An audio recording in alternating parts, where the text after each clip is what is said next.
सरकारची काकडी एवढी जाड आहे, मुंबईतलं प्रदूषण आज आपण पाहतोय.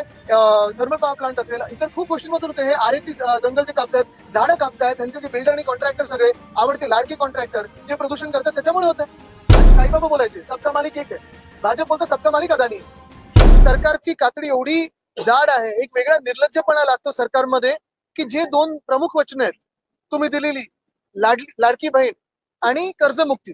आता आपल्याला आठवत असेल, लाडकी बहीण मी जेव्हा बजेट सादर होतं, अर्थसंकल्प सादर होणार होता, त्याच्या आधी बोललो होतो की दिल्लीच्या बहिणी आणि महाराष्ट्राच्या बहिणींमध्ये फरक काय, एकीकडे 2500 एकीकडे 2100, पण 2100 पण नाही, 1,500 रुपये तेच जातात आणि तेही त्या लिस्टला आता कपात लागते, कट लागतं. बघतो आपण महिला कमी कमी होत चालल्या त्याच्यातल्या.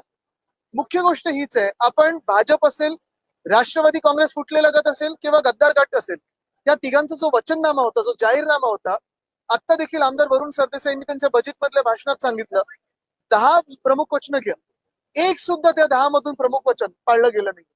मुख्यमंत्र्यांनी उत्तर दिलेलं आहे. त्यांचं म्हणणं आहे की आम्ही समिती तयार करतोय आणि ती समिती अहवाल देईपर्यंत. बघा, अनेक समित्या ते बनवत असतात, पण ह्या समितीचं कधीपर्यंत अहवाल येणार?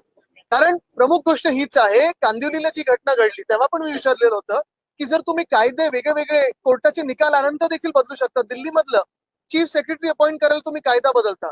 निवडणूक आयोगाचे जे मुख्य अधिकारी आहेत त्यांना देखील स्वतःकडेच सगळे अधिकार ठेवण्यासाठी कायदा बदलू शकता. सुप्रीम कोर्टातून निकालानंतर कायदा बदलू शकता. तर पीओपी साठी का नाही कायदा बदलत? आणि असं काही नाही ना की मुंबईतलं सगळं काही प्रदूषण पीओपीने होते. मी पण पर्यावरण मंत्री राहिलेलो आहे. मुंबईतलं प्रदूषण आज आपण पाहतोय, थर्मल पॉवर प्लांट असेल, इतर खूप गोष्टींमधून होते. हे आरेती जंगल जे कापतायत, झाडं कापतायत, त्यांचे जे बिल्डर आणि कॉन्ट्रॅक्टर सगळे आवडते लाडके कॉन्ट्रॅक्टर जे प्रदूषण करतात त्याच्यामुळे होत आहे. आणि पीओपी साठी कांदिवलीच्याच वेळी मी विचारला होता प्रश्न, चारकोपच्या वेळी. आता पण आपण पाहतोय तोच प्रश्न मी उपस्थित करतोय, ही समिती कधी होणार, ह्याचा निकाल कधी येणार? कारण पीओपीच्या मूर्त्या काही गणपतीच्या 1 आठवड्या आधी नाही बनत, त्याच्या खूप आधी बनतात. 2-3 महिने आधीपासून बनायची पूर्ण, म्हणजे 1 वर्ष तर पूर्ण प्रक्रिया चालते. 2-3 महिने आधी हे तयार होतात. आता त्या टेंडर मध्ये बघा, कोणी जर टेंडर पारदर्शकपणे जिंकत असेल, फ्री अँड फेअर पद्धतीने जिंकत असेल, मी आधी पण हे सांगितलेलं आहे, वैयक्तिक कोणाबरोबरही भांडण नाही, पारदर्शकपणा असेल त्याच्यात, तर आम्हाला काही आक्षेप नसेल. पण ह्या टेंडरचा जसं आम्ही धारावीच्या टेंडरचा अभ्यास केला, असंच ह्या टेंडरचा देखील आम्ही अभ्यास करून काय याच्यात चुकीचं असेल तर ते लोकांसमोर आणू. कारण भाजपसाठी जसं आम्ही बोलतो ना, जे साईबाबा बोलायचे सबका मालिक एक आहे, भाजप बोलतो सबका मालिक अदानी आहे. तुम्हाला एक सांगतो मी, बीव्हीजीचा आधीचा असेल किंवा आताच असेल, ह्या अँब्युलन्सच्या सगळ्या जी काही प्रक्रिया राबवली गेलेली आहे त्याच्यात चौकशी व्हायला गरजेची आहे. त्याच्यात कदाचित ज्युडिशियल एन्क्वायरी झाली पाहिजे, रिटायर्ड जज कडून झाली पाहिजे.